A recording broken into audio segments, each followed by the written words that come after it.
And businesses alike are spending some pretty big money just to protect themselves from crime across the state. We're talking security systems and alarms, and naturally, they have an expectation that police will respond. But our 4 investigator Brittany Costello discovered a new policy here in Albuquerque that means there's a good chance officers will not show up when an alarm is triggered.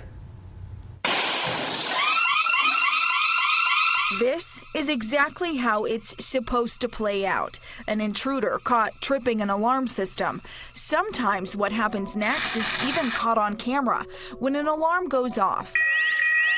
Businesses and homeowners often depend on a monitoring company to call for help. They're counting on us to dispatch to send someone there. Nicole Board-LeMay with local provider Advanced Security Integrated noticed a kink in the information flow in August when dispatch refused to send officers first to a panic alarm, then a burglary alarm. It's still my reaction. What are you talking about? I mean, it's ludicrous to me. It's part of a shift in Albuquerque police response.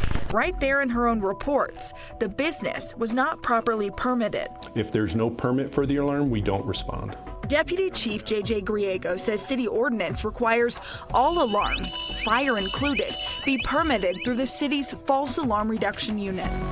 In our review of city records for this year, we discovered less than 20% of businesses and homes with systems are properly permitted.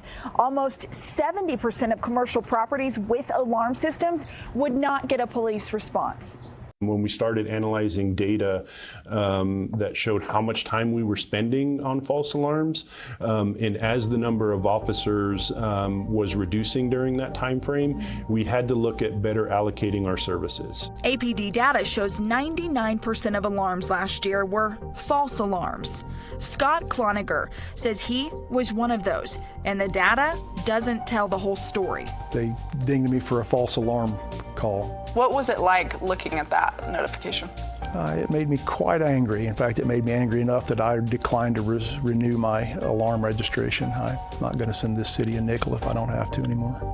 It was last November when someone broke into his Motopia shop for a 3rd time, broke through this wall, and cleaned him out.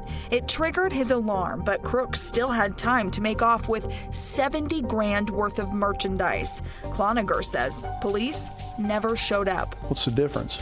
You're not responding anyway. To him, the policy means property crime continues to take a backseat if police don't show up. Yeah, they might have caught this gentleman in the act. They could have stopped the second 2 robberies here and countless robberies at other facilities in the city. But Cloniger and other business owners do agree on one thing. So you would agree then that false alarms are a serious problem? It's a major issue. It's a major issue. Imesh Vaidya is CEO of Premier Hospitality. He has alarmed his hotel in Albuquerque, his business office, and his home. The last thing I want is the criminal activity in Albuquerque or the state to know that the police are not responding to alarms anymore. Records we obtained from the false alarm reduction unit show his home is unpermitted, but he sent us proof he's paid in full. Board-LeMay worries about that same kind of mix-up, now reminding her own customers to double-check their accounts. The customers want answers. Are you coming to their alarm? The answer is no.